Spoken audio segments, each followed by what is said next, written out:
the magic button. The recording has started. Good morning, everyone. This is Commissioner Scar. Today is Tuesday, January 10th, 2023, and we'll call this meeting to order at 8 a.m.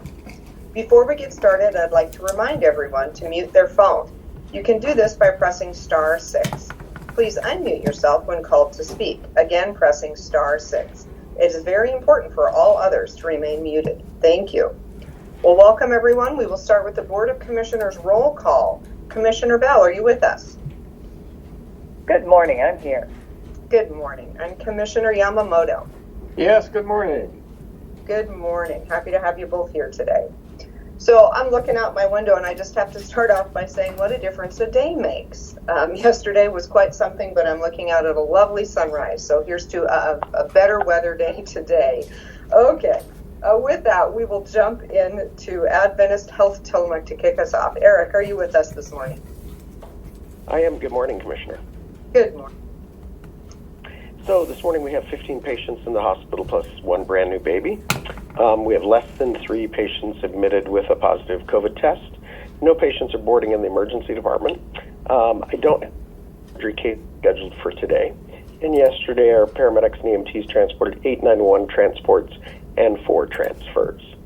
If we look at the COVID report that OHA provided on January 4th, the number of hospitalized patients with COVID-19 across Oregon is 342, and there are 41 COVID-19 patients in intensive care unit beds, and 16 of those are on ventilators. 2.7% of all emergency department visits across Oregon yesterday were for COVID-like illness, and that number is down. And we had 4,613 emergency department visits yesterday. There are currently 23 available adult ICU beds out of 350 total. That's 7% availability. And 93 available adult non-ICU beds out of 1,968. That's 5% availability. This is today's information. There's 275 patients boarding in emergency departments across Oregon. That's up 19 from yesterday, and 476 patients awaiting discharge but no place to go, and that's 3 less than yesterday. And I just happened to talk to somebody yesterday who's out in Portland with a family member, and they said there are beds everywhere, and no beds available. Peter Graven gave his update on January 6th, and his report says after peaking in the week of November 25th, the number of people in the hospital for COVID in Oregon has stayed steady over the past 6 weeks. The number of people in the hospital with flu peaked the week ending December 3 and has dropped by 50% since then. The number of people in the hospital with RSV also peaked the week ending December 3 and also has dropped 50% since then. The number of open hospital beds remains low. The number of patients waiting in emergency departments for beds remains high. And as of January 3, there were 9 children in the hospital with COVID. And that's my update, unless you've got questions for me this morning. Thank you, Eric. Does anyone have questions for Eric this morning? Commissioner, if I may? Absolutely. Go ahead. Eric, not a question, just a comment. I listen to your numbers every week, and to me, I think we're doing pretty well. Certainly the numbers could be better, but I think we're doing pretty well. We passed the peak of flu and RSV, and COVID doesn't seem to be, well, it's always an issue, and from here on out, I think it's always going to be with us. It's no longer a pandemic, it's endemic. And if you disagree with anything that I've just said, please let me know. No, I think you're right, Commissioner. And, with the new variant that's floating around out there, it's low in Oregon right now, but it's expected to spread quickly. So I think it's going to be with us, and we just have to figure out how to manage it. I think our biggest issue in Oregon right now is hospital bed capacity and the fact that we don't have transitional beds or long-term care facility beds to get patients, those 476 patients, out of the hospital. That's what our capacity issue is.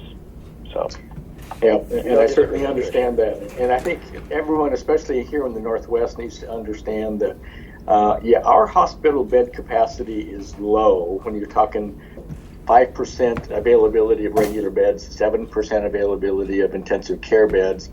But we have a problem here in the Pacific Northwest, especially, well, in Northwest Oregon. We're part of, District 1, I think it is, and which includes the Portland metro area, or most of it. And we just don't have the number of hospital beds that we should have as a large urban area. So, and I don't know how we solve that problem. I don't. But again, I appreciate everything you do, Eric, and appreciate these reports every week. You're very welcome, Commissioner. All right, thank you, Eric. We do appreciate that. And yeah, I have my own lament about the fact that there are no places for people to go, and that comes from a systemic issue of underfunding those transition centers, such as assisted living, long-term care facilities for years and years. And now we are seeing the costs of that, as we have had, and we know in Tillamook County, 3 of our long-term care facilities close, and we're not alone. Many others across the state have closed as well. The pandemic, the pressures were simply too great, and the revenues too small. So I hope that at the state level, they're paying attention and recognizing that the Medicaid reimbursement rates that they set for our long-term care facilities have to cover the cost of providing the service, or they're not going to exist. And here we sit without many of them in existence. So that's my soapbox, and I will get off of it for now anyway. Okay, thanks, Commissioner.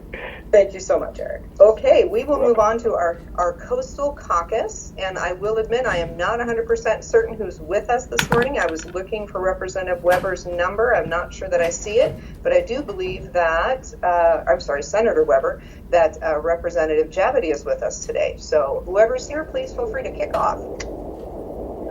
Representative Javity is here. Thank you, Commissioner.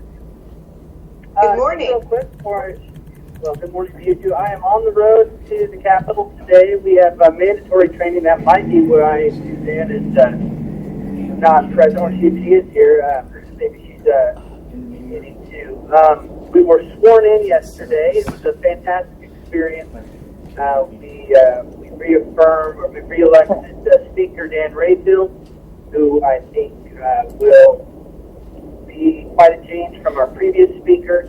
So looking forward to and hopefully working with them to see some good positive change, especially on issues like healthcare, like we were just talking about. As a member of the healthcare committee, it will be at the top of my list of issues to talk about hospital beds, staffing shortages, and Medicaid reimbursement for things like long-term care as well as medicine and dentistry. So rest assured, it'll be a conversation that's happening constantly as long as I'm on the healthcare committee until we get it fixed.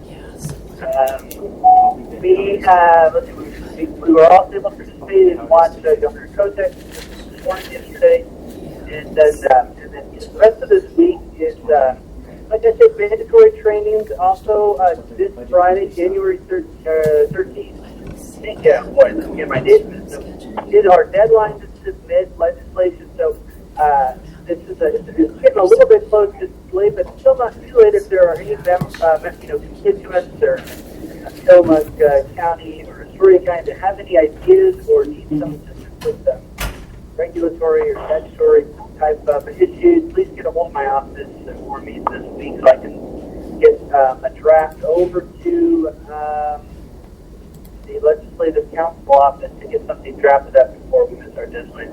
But we do have some stuff already on the fire, so I'm looking forward to getting the session started next week. In addition to meeting with constituents, I'll also be attending a meeting with Betsy Johnson and other leaders at the Tillamook Bay Community College this Friday on economic development. And then on Saturday, there is an open house for the town hall for Senator Merkley at the high school. I don't have the details in front of me right now in my notes. I'm driving, but I will try to get those if we don't already have those at the local level to come on the website or maybe on my Facebook as well. People who are interested in sending that town hall event. And that is all I have for this week. If anybody would like to come out to the Capitol in the next couple of weeks, please feel free to reach out to our office. There is some construction. We'll help you figure out where to park and how to get access to the building in the easiest way. Thank you, Representative. Does anyone have questions for the representative?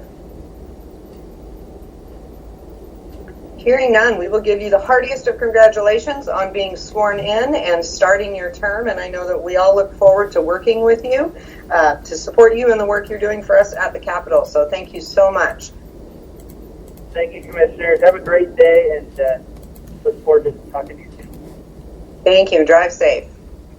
So just a quick update. He talked about the Merkley Town Hall this Saturday, and I'll just fill in the details. It is from 1 to 2, and it will be at the Tillamook High School cafeteria, and that is an open public meeting. Everyone is invited to come and ask their questions of Senator Merkley, so we hope to see a robust group of folks there. Many of us were at Wyden's Town Hall this past Sunday. Great conversations, great questions. I think we all learn something every time we go and have the opportunity to interact with our federal officials. So I hope everyone will join us this weekend as well. Okay, one last shout out on the Coastal Caucus to see if the senator might be here under a different phone number. Okay, not hearing that. We will keep moving. And I did receive notification from the Tillamook County Community Health Center that they were unable to join us this morning with competing priorities. So we will move right on to the Nehalem Bay Health Center and Pharmacy. Gail, are you with us? Yes, good morning. Good morning. Yes, I do have just a few updates that you may have heard before, but they're nonetheless still important. It is, of course, flu season, and we do have protocols in place for testing individuals here at the health center. As you can imagine, we've ramped up our safety and sanitation protocols for the protection of patients and staff. And of course, we have our triage line available for individuals to speak with a nurse to help with any questions or concerns that you may have. Please give us a call at 800-368-5182. And of course, last week was our official name change. When calling, you will now hear us use the either Nehalem Bay Health Center or the Nehalem Bay Pharmacy at the clinic. And again, I'd like to extend all of our thanks for the community's patience as we continue to work through just a few more details, updating the name on our forms, additional work on the website, and some other materials. So we are here to serve you. If you're interested in scheduling an appointment with one of our medical providers, behavioral health providers, please give us a call at 800-368-5182 for more information or to schedule an appointment. And those are my announcements for this morning. Thank you. Super. Thank you, Gail. Does anyone have any questions for Gail? Hearing none, we will keep right on going here. We have Tillamook Family Counseling Center up next. Frank, are you with us this morning? Yes, I am. Good morning. Good morning. This is Frank Adamlios, Director, Tillamook Family Counseling Center, Behavioral Health Services for Tillamook County residents. You may reach us for information regarding appointments, information about any other services that we provide, or questions. You can reach us by calling 503-842-8201 or 1-800-962-2851. Don't have any specific information to share this morning, but just to let you know, appointments, if you are wanting to speak with someone specifically about an issue and we're unsure about an appointment or unsure about some other information that may relate to some things that we do here, behavioral health services, concerns related to persons with developmental disabilities, the other things that we provide, you might want to ask to speak to the clinician who is on call, and someone can speak with you and get back to you with some information. So again, 1-800-962-2851 or 503-842-8201. And if there are any questions, I can take them now. Thank you, Frank. Does anyone have any questions for Frank? Okay, hearing none. Thank you. We will move on to the Sheriff's Office. Do we have Sheriff Brown with us this morning? Morning, Commissioner. I am here. Good morning. So I'll apologize. I don't think I've been at the last couple communities. Some outside influences prevented me from being able to be back. I hope that everybody had a good Christmas and a good New Year's. Spent time with family and enjoyed the holidays is very important to me, and I hope everybody had the ability to do that as well. Don't really have anything major to update. I actually kind of just recently got back into things here full bore. I can briefly speak to Measure 114. Measure 114 is a very hot topic within the law enforcement community as well as within the public community. The updates that I have at this point, there's two legal challenges, let me rephrase that. There's multiple legal challenges, but there's two different areas where these legal challenges are coming up. One is in federal court, which of course is a legal challenge to the constitutionality from a federal standpoint, so the United States Constitution. There is the legal challenges out of Harney County, which is a challenge to the constitutionality based on the Oregon Constitution. The Harney County judge has continued to stay the measure, I believe until at least early March, which is when the state of Oregon, Oregon State Police, has said that they potentially could be ready with a application process. The federal court had, of course, ruled against the initial challenge that was brought forth by Oregon Firearms Federation. They've since made multiple amendments, and I'm unsure of when further hearings may occur. I do know that there is another very large and highly anticipated legal challenge that's been sponsored by, I believe, the Oregon branch of the National Rifle Association. And I believe that the hearing for that, as well as the others, which may have been combined, is in the latter part of February. That may change. It may happen sooner. It may happen later. But like I said, that I believe that next hearing for the next batch of legal challenges in the federal court is scheduled latter part of February. Oregon State Sheriff's Association, as well as the Oregon Chiefs of Police Association, has been heavily involved in work groups with Oregon State Police to get this established.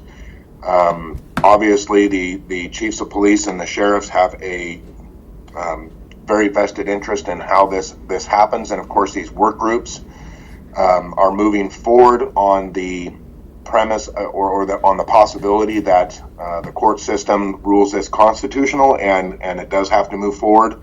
Obviously, we want to be as prepared as we can, so when the courts do make their decision, we can react in whichever direction we need to react in. So like I said, these work groups are actively happening.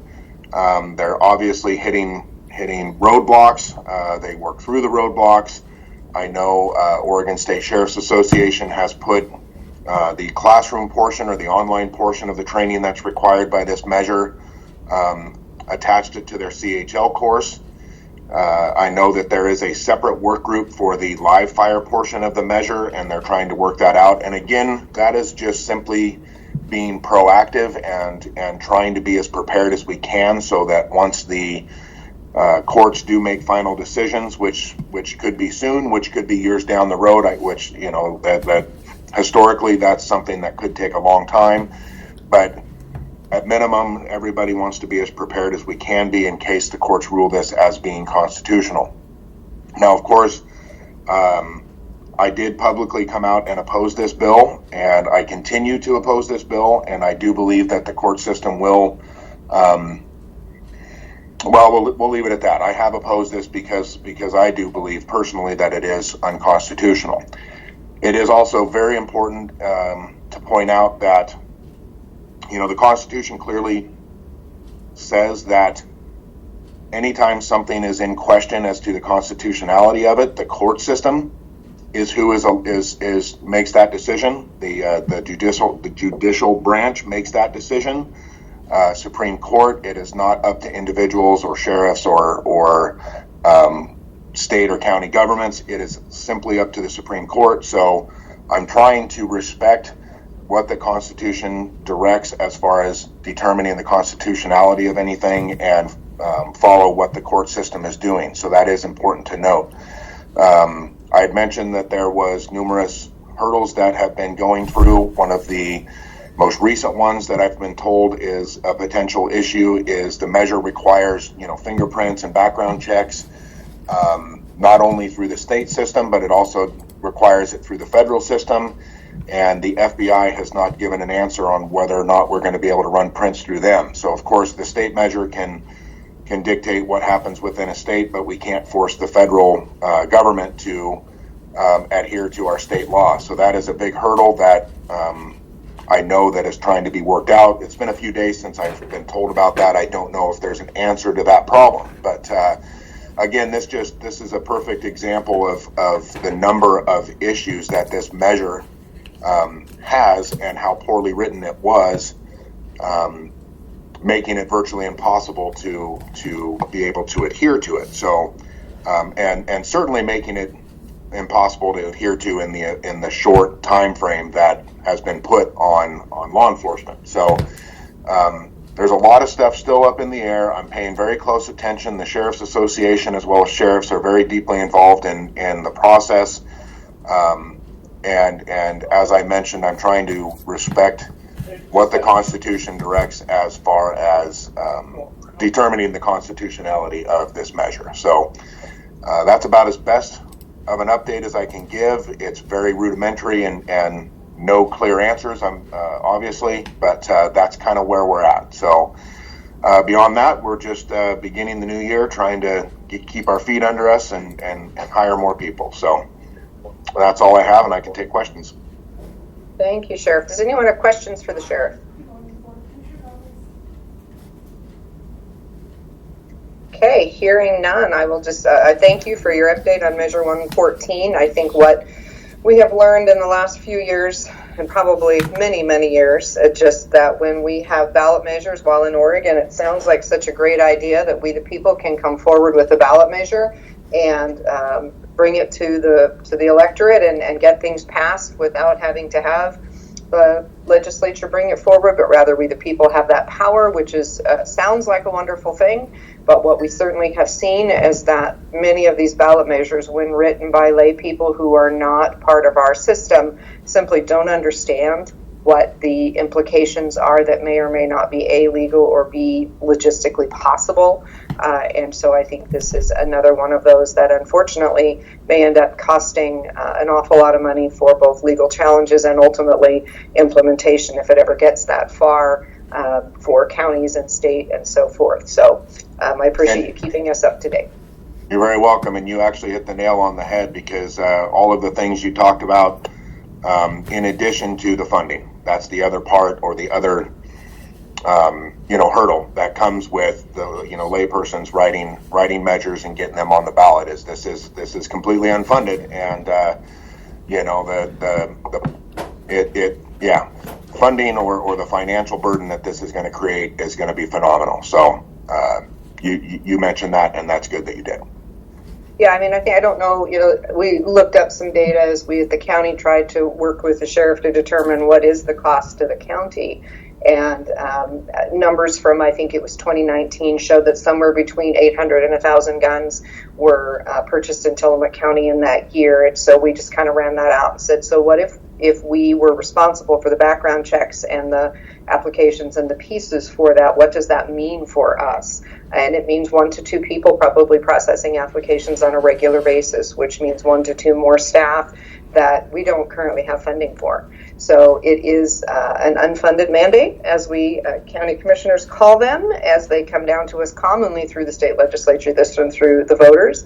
And it's something that we as a community will all be dealing with should it go forward, because we will not have a choice about whether or not we find that money. And the question, as always, is where does it come from? And I'll talk about our mid-year budget update when I get to my report out, just to kind of let everybody know where county budgets are at the moment. So it is definitely something that will not be without financial impact to everyone who lives in Tillamook County. So thank you, Sheriff. Appreciate that. Thank you. You betcha. We will move on. Emergency management. Do we have Randy Thorpe with us today? You bet I'm here.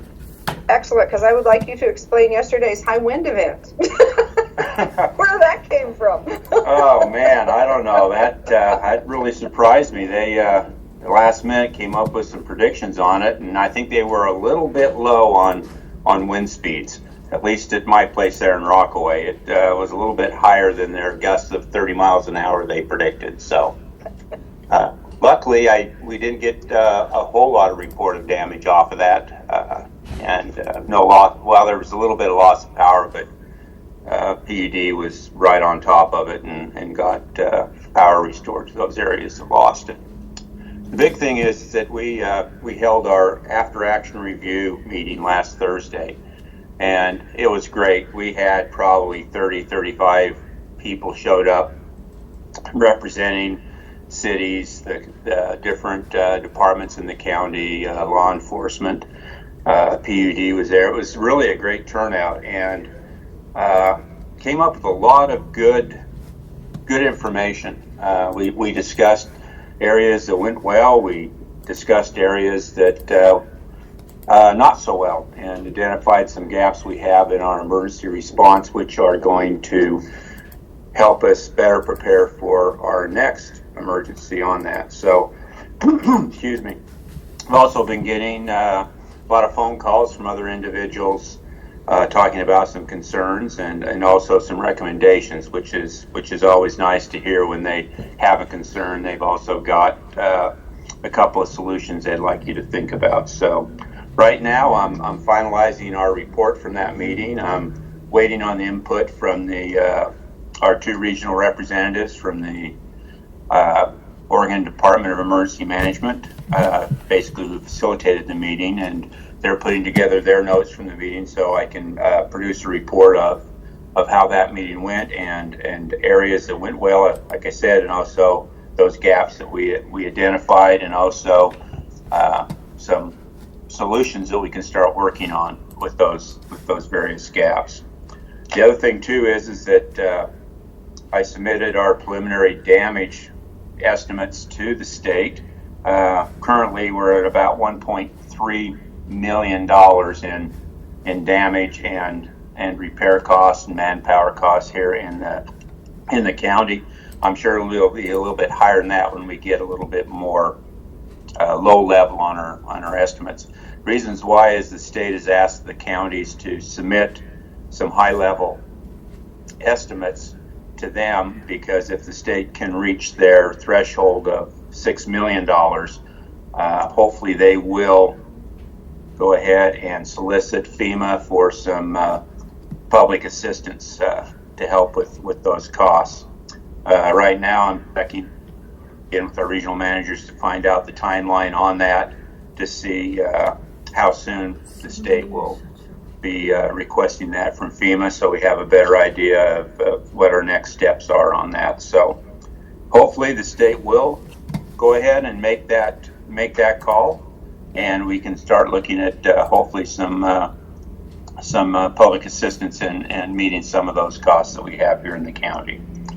So anyway, that's all I have for right now. Hopefully the sun will come out, and Commissioner Scar, the wind will not blow today, hopefully, and so hopefully it'll be a great day in the neighborhood. Well, let's hope so. I think we're all ready for another great day in the neighborhood. I'm waiting for January, that week we often get somewhere in January or February where the sun shines and it feels lovely. So if you can bring that on, that would be fabulous. I'm kind of hoping. I think we deserve something after our little storms we had a couple weeks ago. I think so too. Thank you so much, Randy. Are there any questions for Randy? Okay, hearing none, we will move into our Board of Commissioner reports. Commissioner Bell, would you like to kick us off? Yes, thank you. Well, I'd like to give a couple updates for departments for which I am liaison.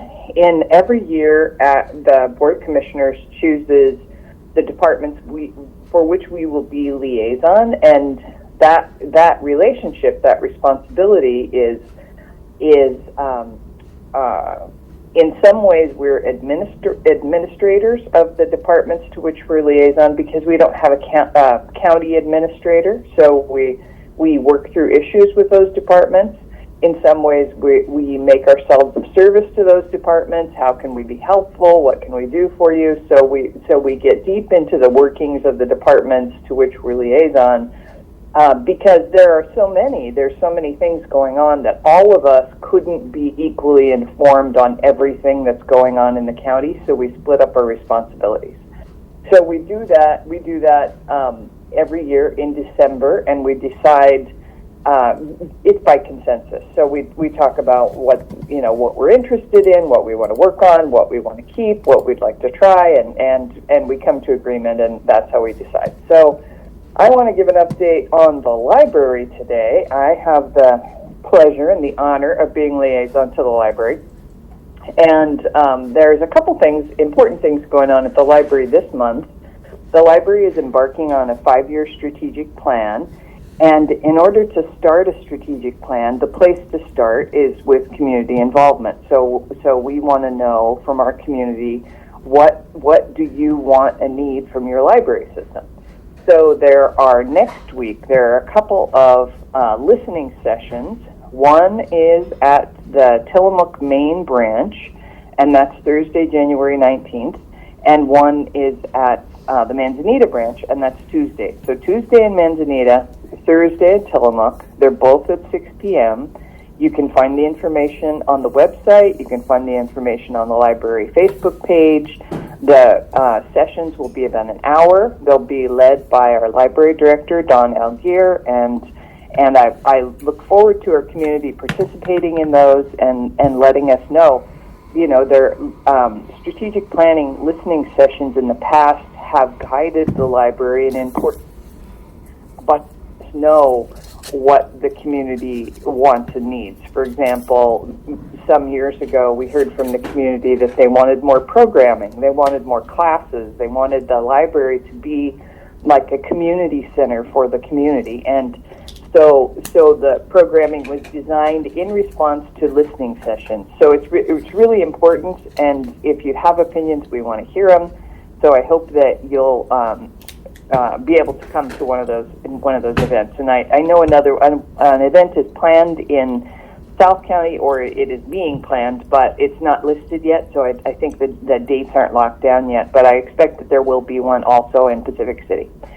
And they also have a couple other things going on. There's a call for, if you've been in the main library in Tillamook, there are, when you walk in on the wall to the left, there's a big glass display case.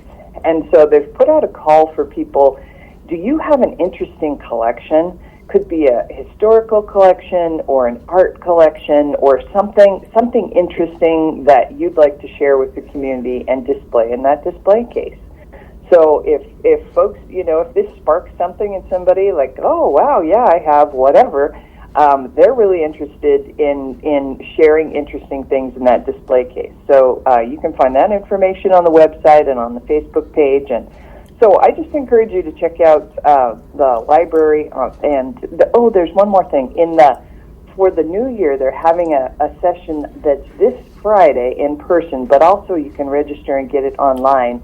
That's for basically for like New Year's cleaning. It's a session on tidying up and how life-changing it can be to tidy up. And I read about that and I thought, oh, that's a good idea, because it's just easy to accumulate stuff. And then when you have too much stuff, then it just doesn't feel good. So that's this Friday in person, but also if you register, you can do it remotely. So I encourage anybody to check out the library website. And I wanted to mention that on this last Friday, I went to the art show opening at the Bay City Arts Center. The Bay City Arts Center has rotating shows. They have monthly art shows. And they're always good, but this month was just particularly inspiring. There are fabulous paintings downstairs, and upstairs there are the word just escaped me, steampunk. Steve Croak, who's a local man and one of the board members for the Tillamook County Fair, is a steampunk artist. And if you don't know what that is, you could easily look it up. But it's someone who puts together puts together unusual combinations of often metal but not always things and creates fantastical creations from their imagination. And it was marvelous. It was inspiring. So I encourage anybody to go to the Bay City Art Center and check out that display this month. It's just really wonderful. And I'll stop with that. Thank you. Thank you, Commissioner. Any questions for Commissioner Bell? Hearing none, we will move on to Commissioner Yamamoto. Well, thank you so much, and good morning, Tillamook, as Representative Gomberg always used to say. So things after the holidays, things are they're ramping up, and they're ramping up very quickly. AOC, Association of Oregon Counties, is getting ready for the upcoming legislative session. Our new governor, Tina Kotek, was sworn in yesterday. We spent all day in Salem yesterday for AOC, working on our various steering committees. But let me start with a week ago Tuesday. We had a Tillamook Working Lands and Waters, our monthly meeting, and we've got some great things going on. I did confirm with Tillamook Working Lands and Waters that we would like to provide another tour to the upcoming county college class. We've got 22 new commissioners in the state of Oregon, and we're going to invite them to Tillamook County to go on a Tillamook Working Lands and Waters tour, where we take them up on a working timber harvest, we take them onto a local dairy, we take them on a tour of a fishing area. Last time we did, of course, the new state-of-the-art Trask River Hatchery. And so we're looking forward to that. I had originally thought we wanted to do this maybe in July because of the fact that the legislative session, which starts next week, is going to really go through the end of June. But in thinking about that further, we thought, well, hotels are going to be very difficult to reserve then. So I think we're going to move it hopefully into May. So stay tuned for that. That's going to be very interesting. On Friday, we had 3 AOC, Association of Oregon County Steering Committee meetings. I attended the first one, AOC Public Safety Steering Committee, which is always great and a lot of fun. There's a lot going on in public safety. We had presentation by the Oregon District Attorneys Association, and they have a legislative concept 1479, which would add district attorneys and deputy district attorneys to the police and fire PERS category. To smaller counties like ours, I think that makes a lot of sense. It would help with retention, things of that nature. The larger urban counties have an issue with it. And the most vocal were Washington County and Marion counties. This would add $6,000 roughly per year per DA and DDA. And one of the issues they brought up, like Washington County, they've got 60-some deputy district attorneys. And, that is a good amount of money, except when you compare Washington County or Marion County or Clackamas County's budget to the small rural counties like Tillamook. So again, this is an area that there's going to be a lot more conversation as to whether that makes sense for AOC to support that move or not, but we'll see where that goes. Then we went into, at 10 o'clock, we started with the AOC Governance, Revenue, and Veterans Steering Committee. I have been co-chair of that committee for the past couple of years with the new president of AOC coming in, and I certainly understood this. He wanted a clean start. So he appointed all new steering committee chairs. At the last minute, because of some other staffing issues, I was asked I think it was Thursday afternoon, if I would continue on as a co-chair of AOC Governance and Revenue. And of course I said yes, anything I can do to help AOC. And a new issue for governance, what used to be governance and revenue, we now have veterans as steering committee involved with us. So I'm going to be having lots of conversations with Nick Torres, our Veteran Services Officer here. I think I'm going to reach out maybe to Bill Hatton also He was our veteran service officer for a lot of years. So that there's a lot going on there. I'm keeping a very close eye on Oregon Justice Department's policy options packages, which they call a POP. So there are Initiative 3.5, there are 4 POPs in there. One of them is critical to Tillamook County. It's the Circuit Court Capital Improvement Projects, which we got approved through AOC for Tillamook County, but now we just need to get it funded. This is going to be a very difficult year in Salem on this upcoming biennial budget, simply because of the fact that this upcoming biennium, the state of Oregon is going to have $3 billion less to deal with in the upcoming legislative session. That's because of all the federal money for the past couple of years that has been pumped down from the feds to the states. So, and they're predicting possibly a mild recession. And something else that I heard was that Oregon's population went down by something close to 5% in the past year. 5% fewer people means less property taxes and income taxes coming into the state of Oregon. So this is going to be a very difficult session financially for the state of Oregon. So we all have to be on our toes to see exactly where this is going to go. In governance and revenue, we talked about a couple of issues. There is a legislative concept 2309, which is asking the legislature to make sure that the counties and cities get their full 2.5% proportion of the video lottery taxes. And it's very important. And over the years, they've changed that themselves. We've been shorted millions and millions of dollars over the past several years. And we just want the state to hold up to what they originally said was going to happen with those video lottery dollars. 2.5% was supposed to come to counties and municipalities. So that one we're following very closely. One other I'm following is another legislative concept, 1627. That's the cybersecurity and public records issue. Currently, so we got hit by ransomware 2.5, almost 3 years ago, and we've upgraded our systems. We've really put a lot of work into our IS so that doesn't happen to us again. But currently, with public records requests, these bad guys can actually request all of the money and programs that they have in place to protect various cities and counties.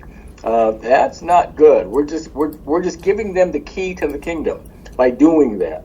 So I think this LC 1627 is going to be really helpful. Then on Sunday, I had the great pleasure of introducing Senator Ron Wyden. He came into Tillamook County. This was his second meeting. He really does this on an annual basis. He visits every county at least once every year. Saturday he was in Clatsop County. Sunday he came to Tillamook County, and that was a great event. And I just want to point out, and we need to thank our federal legislators very much. In the last appropriations bill, Tillamook County got $9 million from the feds. We got $3 million for the Nehalem Bay Health District for its health center and pharmacy. Tillamook County got $3 million for our fiber network upgrade. That's going to be a big help in getting us started on bringing fiber to the home in Tillamook County. We also Tillamook County also got an additional $2 million for the Tillamook County Public Safety Radio Communication System. As you know, our public safety, sheriff, police departments, fire and rescue, ambulance service, everyone in the county almost uses our system. And it's an old system. It's difficult to get parts anymore. We have a lot of dead spots within the county. So public safety-wise, we know we need a new system. and we've been working diligently on that over the past 2 or 3 years now. And all we need now is the money. We know we can get money through grants and things of that nature, but this initial $2 million that we got in the appropriations bill in December is going to go a long way in kicking that off. Also in Tillamook County, Tillamook Estuaries Partnership got $625,000 for monitoring instruments that they're going to place all throughout our water systems. And U.S. Army Corps of Engineers got $330,000 for the Tillamook Bay Bar project. So Tillamook County actually did very well to that last appropriations bill, and we appreciate that much, and we need to thank all of our federal legislators for all of that work. Then again, as I mentioned yesterday, ALC was in person in Salem, and we had 2 steering committee meetings. The Natural Resource Steering Committee met, and the AOC Transportation and Community Development Steering Committee met. Then in the afternoon, we went into the AOC Legislative Committee, and finally we went into the AOC Board of Directors meeting yesterday. So we're gearing up for the upcoming legislative session. Currently, there are 4,100 bills that are currently being processed, and those are just starting to hit the airwaves, and we're going to be watching these very carefully as they come up. How do you figure out what 4,100 potential bills? How do you figure out exactly what you're going to support, what you're not going to support, what they mean for rural counties, what they mean for urban counties? I mean, this is going to be quite the adventure. So I know that the commissioners will probably be spending a lot of time in Salem as all of these bills start to hit and they start discussing them in their committees.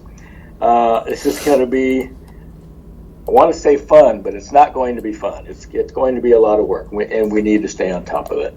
So, Commissioner Scar, I appreciate the time. I think with that, I will call it quits. And if anybody has any questions, I'd be more than willing to answer any questions.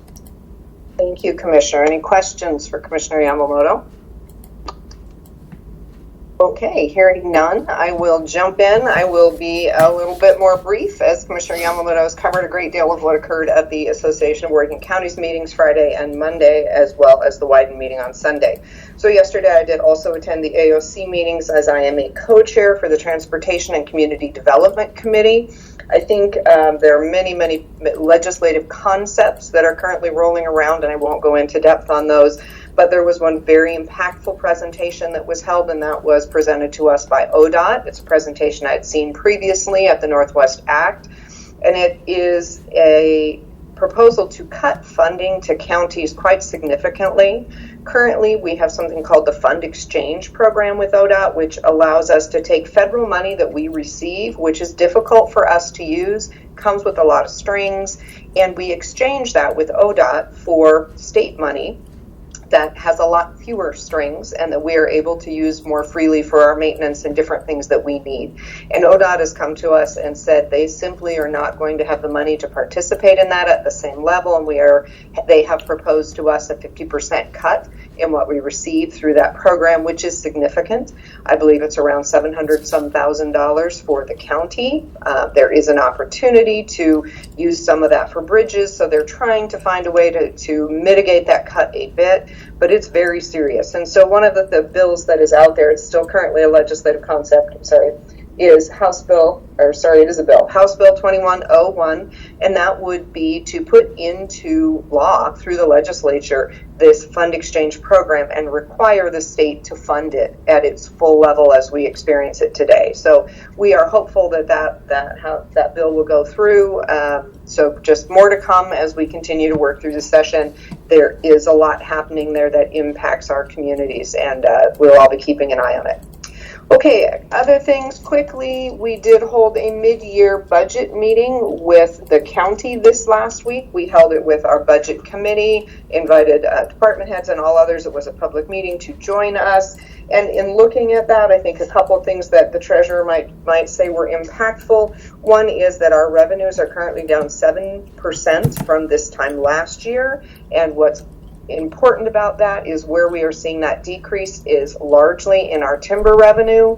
It's currently down $800,000 from what we have seen in the prior year.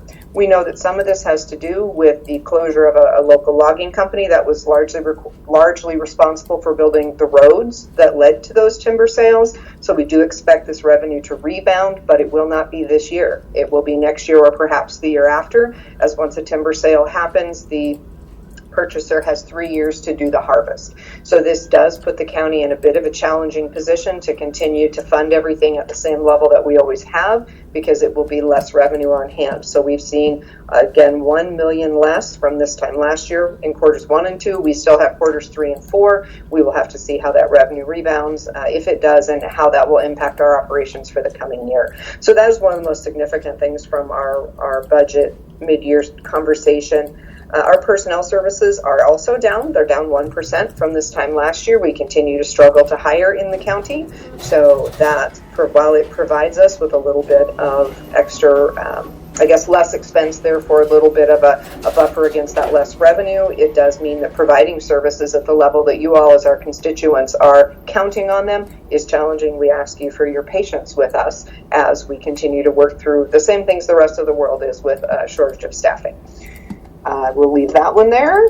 Quickly, just to let everybody know, I made an error last week. I said that the short-term rental advisory committee was meeting last week. It did not, and I apologize if anyone attempted to attend that. We have changed our standing meeting date to the second Tuesday, so it will now forever be the second Tuesday. We were running into too many holidays on the first Tuesday and constantly having to reschedule, so we have permanently rescheduled. It is at 9:30 this morning. It will be held in the Port Conference Room and also has an online option. Please feel free to join us if you would like to do that. Coming this week is, there are 2 meetings actually that will take place in Tillamook County that are regional meetings. The first one is COLPAC, which is Columbia Pacific Economic Development, and that will be at Tillamook Bay Community College from 10 until 12 on Thursday, the 12th. There's also a hybrid link for that you can find on the COLPAC website. There will be an additional meeting from 1 to 3, which is the Northwest Act, which is our Northwest Area Commission on Transportation, also at Tillamook Bay Community College, also with a link on their website. So public comment is accepted at the Northwest Act at the beginning of the meeting. If you have something you would like to share about state-funded roads in our area or other roads in our area, the Northwest Act is an opportunity to do that. So we invite you to join us and share your thoughts at the beginning of the meeting if you would like to do that, and to listen into the remainder of our meeting and our conversation. Okay, with that, I am going to just trek right along here and move on to our cities. Leila Aman, Manzanita, are you with us this morning? Good morning, Commissioner. I am. Can you hear me? Yes, we can. Excellent. First time today. Great. Well, thank you and Happy New Year to everyone. I've been busy here since the beginning of the new year. It's like the holidays never happened. We have sworn in 3 new members of our city council. So I want to congratulate Mayor Deb Simmons, who was sworn in on Tuesday for her first term as the mayor of Manzanita.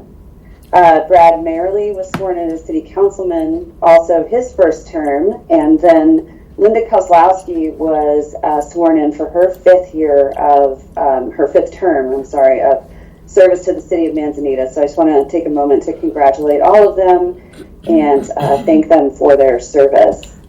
We had a really busy city council meeting, so we started with a discussion of returning to in-person meetings.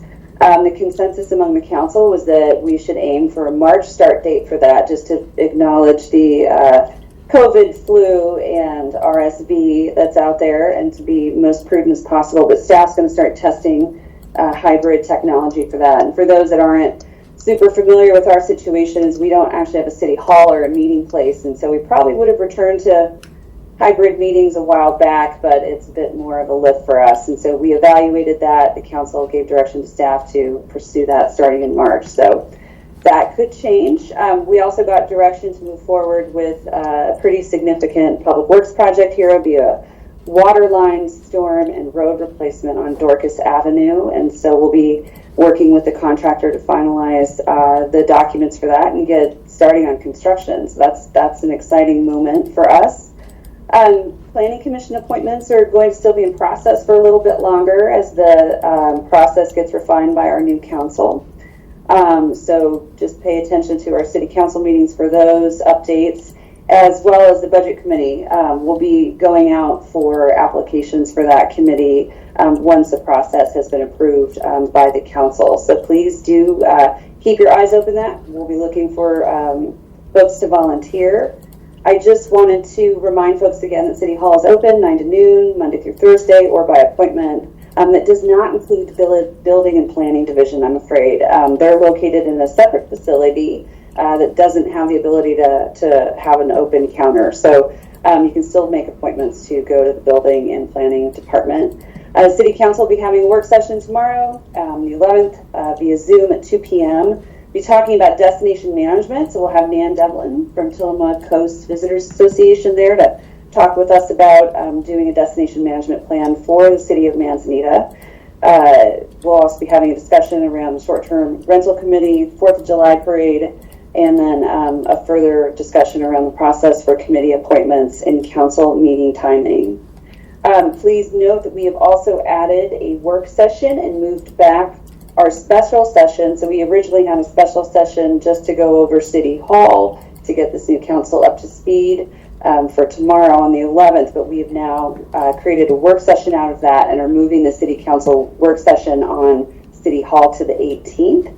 So if those are interested, please join in. That will be at 2 o'clock also via Zoom. And then we will be rescheduling our public community meeting on City Hall very soon once we have that meeting with our City Council. So for those that are interested, please keep an eye on our website. And you can always sign up for the city's listserv by going to the city's website. You scroll up to the top of the page and there's a subscribe to listserv link there. Also just wanted to let folks know that the Manzanita Minute, it's just sort of a city newsletter that I do every quarter, went out this month, and it focuses on how to engage in city council meetings. So if you're interested in getting involved in your local government, you can either find that in your water bill or it's also on the city's website. Finally, I just wanted to touch on, I attended last week, I'm one of two, along with Commissioner Bell, of representatives to the Northwest Oregon Housing Authority board. So we had a meeting last week and I just wanted to note some of the good work that's happening there. Some of the actions that we took as a board was moving forward with the closing of Champion Park. So that's 130 units that's in Tillamook County.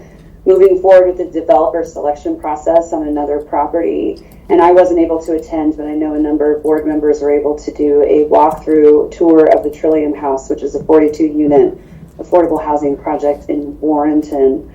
The executive director, Alyssa Gertler, also announced the hiring of a new deputy director, Shannon Callahan, and Shannon was actually formerly the director of the Portland Housing Bureau. And so I just wanted to acknowledge that there's a lot of really great work, and I know Tillamook County is deeply involved in that, as I am as a representative to advance affordable housing, and I'm just really excited about being engaged with that organization. And so for folks that are interested in housing, that's just another place to learn more and get involved. So with that, I'll thank you for your time and happy to answer any questions. Thank you so much, Leila. Any questions for Leila? Okay, hearing none, we'll keep moving through our cities. Nehalem, do we have anyone with us from Nehalem today? How about Wheeler? Rockaway Beach? Garibaldi? Good morning. Good morning, Mayor. Yes, Garibaldi has nothing to report this week. Thank you. Thank you so much. How about Bay City? Yes, good morning. This is Mayor McCall. Good morning, Mayor. So I'd just like to report tonight we're having our regular council meeting, the first one of the year. As a highlight of that meeting, we will be starting by swearing in those members of the council who won election. And in addition to myself and Council President Baker, who were re-elected, we will be welcoming on a brand new councilor to the City Council, and that in the name of Anthony Boatman. So welcome to him all, and thank you for everyone for serving. Thank you all. Thank you, Mayor. Okay, how about Tillamook? Good morning, Commissioner. Can you hear me? Good morning. We can hear you. Thank you, Nathan. Wonderful. Thank you very much. I wanted to give a small update on the contested elections update. So by Oregon state law, any citizen can follow a process and challenge election outcomes in the state of Oregon if the written laws are followed. Following the November 2022 City Council elections, 2 private citizens challenged the outcomes of 2 different city wards, which were Ward 2 and Ward 5. There are various state laws and even some of the City of Tillamook's city charter that apply in these circumstances. In short, as far as we are aware, all steps have been properly followed by those challenging the results, and now the matter has moved into the State of Oregon Circuit Court for Tillamook County. The court can decide to affirm the Tillamook County certification of elections, or it can direct that a new special election be held for either one or both of the challenged wards. And the city and county are committed to a fair and clean elections, and we are working together to ensure this occurs now and in the future, and we will move forward as directed by the court. If anybody with any questions is welcome to contact the city, and I can't speak on behalf of the county, but I'm certain the county may have someone who can help them as well. Public Works Department. The Public Works Department is working on getting a temporary pumping solution in place for all lift stations that was destroyed in the recent storm. Public Works Department has had crews out reading water meters this week. Please be mindful of employees walking out of the city or walking about the city. The wastewater division staff are installing a new blower system for the aeration basin at the wastewater treatment plant this week. Public Works staff are working on generating a list of necessary supplies and equipment for the next storm event. One of these is a directive from the city manager to compile a list of all generators or other power devices needed to keep the city operating during power when it's lost, especially the water treatment plant, the wastewater treatment plant, the city's 2 operating water wells, the city's 5 sewer lift stations, the city police department, Public Works garage, and the city hall. While all these cannot be purchased once, at least the city will have a plan in place and begin purchasing what can be purchased in the budget and future budgets. So currently only the water treatment plant, wastewater treatment plant, a city hall, and 1 of our lift stations have backup power. So during the event, we didn't have any power running our wells, and the problem with the water treatment plant, what happens is the water gets really dirty. It gets what's called turbidity, and if it gets too dirty, it's hard for the water treatment plant to treat that, and we have to use our wells. So it's have our wells imperative we have all of our lift stations so that the sewer continues down to the wastewater treatment plant. So unfortunately, these things have not been put into place in the past, so we're working on a plan. We can't purchase it all at once, but working on a plan to get it together so we can have a little bit of time, eventually have the whole system running, so when the power goes down, any problems. Although we were fortunate to have crews work all night to make sure everything's okay this past event. Public Works will also be working with the Tillamook Beekeepers Association to get trees planted on city property again this year in the next few weeks. The city appreciates their generous donations to the city. This partnership is a win-win, as the trees not only help build and sustain our community's bee population, but also help to beautify our city and surrounding areas. If you observe a pothole or any other concerns or issue in the city streets or parks, please email publicworks@tillamookor.gov. It's publicworks, one word, at tillamookor.gov, or call our main number and follow the prompts to Public Works Garage. In the police department, the representatives of the state, county, city of Tillamook, including our police department, Public Works Department, city manager, City of Nehalem, City of Bay City, the Tillamook People's Utility District, 911 Center, and many others attended the Emergency Management Coordinator's debrief last week to discuss the events of the flooding and power outage the week before. The purpose of the meeting was to discuss what happened and how we can improve in the future. The meeting was actually facilitated by the state of Oregon.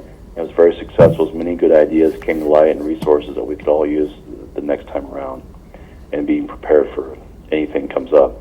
Officer Neubauer, our newest police officer, is slated to graduate January 20th, 2023, of course, this year, from the Oregon Police Academy. We're excited to have him back in the city and patrolling as he completes his training. Please remember the saying, if you see something, say something. Please remember that. If you see something, say something. Don't just post it on social media. Please call our emergency services, either 911 or dispatch. Posting on social media does not notify our emergency services, and no one can respond. I can't tell you how many times things come to me. It's been posted on social media, something we could have done something about, but nobody told us, except through social media, which is very delayed and just not a process that we can follow up on. The city has several job openings, and we encourage you or anyone that's interested to please visit our city website, tillamookor.gov, or stop by City Hall to learn more and fill out an application. The city also has a vacancy on the city's budget committee. If you're interested in serving or know someone's interested in serving, please have them call the city or visit our website. The city has 2 vacancies on the City Planning Commission. These are vacancies for a 4-year term that expires February 28, 2027. Interested person should submit a volunteer application along with a letter of intent to the City Planning Office by Friday, February 10, 2023. And the city has 2 at-large vacancies for the Tillamook Urban Renewal Agency's Planning and Justification Committee and the Contract Committee. So not vacancies on the committee themselves, but vacancies on the 2 subcommittees. If you're interested in serving or either of these committees and know someone interested in serving, please have them call the city or visit our website. And a reminder, you may sign up for the City of Tillamook endorsed partnership with the Service Line and Warranties of America to provide warranties for less than $10 per service to your property owners for sewer lateral lines, water lateral lines, and indoor plumbing. We've received many positive feedbacks and this program literally has saved some people up to $5,000-$6,000, and all they had to pay is their $10 a month. The next City Council meeting will be held on Tuesday, January 17th. That's next Tuesday because the holiday.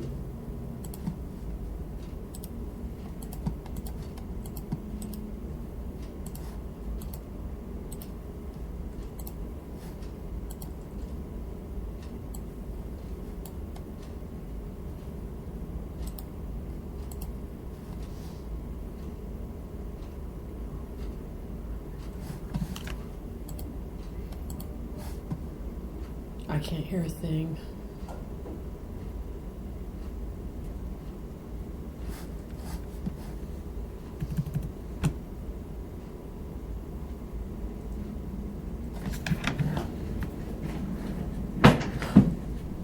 Well, this is Commissioner Bell. I've lost Nathan's audio. Anybody else?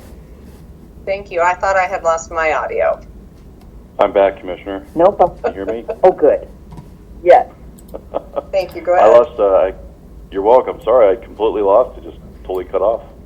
I can't remember exactly. I don't know where I got cut off, but basically just a reminder of our Service Warranty Lines of America program, and also the next City Council meeting will be held on Tuesday, January 17th, and as it happens to be the first council meeting this year, there will be a swearing-in ceremony for the councilors. That's all I have, Commissioner. Thank you so much. Thank you so much, Nathan. Okay, moving on. South County, Doug Olson. Good morning, Commissioner. Good morning. Just a couple of quick things. I'll put on my PUD director hat. Since our storms are eased a bit, not a lot, of course, we still have wind and rain and all these things that happen this time of year. But California right now is suffering big time from the north clear down into the Southern California area. PUD has sent a crew down there to help, I think it's PG&E, Pacific Gas and Electric, out of the San Francisco area. Our PUD belongs to a mutual aid group. In fact, I think there are several where when a local utility is overwhelmed, neighboring utilities come in with the crews and help put it back together. That works both ways, of course. We've had help here from time to time, but when there's a great big outage over a whole state or portion of a state, it can be overwhelming, and the local people are just absolutely can't get it done as quickly as it should be done, so they call on help from others. So it works both ways. So we have a crew in I think Northern California. They'll be there a week, maybe 10 days, something like that. And of course, they get paid pretty well by that utility because they're down there on overtime. But that's how the system works actually all across America. When there are difficulties, everyone helps everyone else, and eventually the power comes back on. So that's about it for this morning. Hopefully we have a little break in the weather and things are normal for this time of year as of the moment. So thank you very much, Commissioner. So I have lost audio again. I don't know if that's just me. Commissioner, I was hearing Doug fine. I have lost audio again. Are we back? Yes. Okay, so I thank you, Doug, for that information. I appreciate that. With that, we have heard from everyone this morning, and so I would like to thank KTIL for broadcasting. I'd like to thank everyone for attending, and we will adjourn this meeting at 9:10 a.m. Thank you, everyone.